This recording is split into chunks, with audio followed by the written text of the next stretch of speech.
Doctor সাহেব দেখেন না, কাল রাতে আমার শরীর একদম ঠিক ছিল, সকালে উঠে দেখি পুরো শরীর মাশরুম হয়ে গেছে। ডাক্তার সাহেব আমাকে বাঁচান প্লিজ।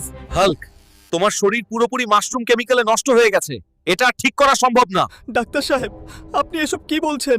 আমি কি করব রে? যদি গ্রামবাসীরা আমার এই অবস্থা দেখে ফেলে, সবাই আমার নিয়ে হাসাহাসি করবে। ওই সেই মাশরুম চিপস, এটা খেয়েই আমার এই অবস্থা হয়েছে। এবার এই ফ্যাক্টরিতে গিয়েই আসল সত্য বের করতে হবে। গেটে তো সিকিউরিটি বসে আছে, ভেতরে ঢুকবো কিভাবে? আচ্ছা, পাশে যে ডেলিভারি ট্রাকটা আছে ওটার ভেতর লুকিয়েই ঢুকতে হবে।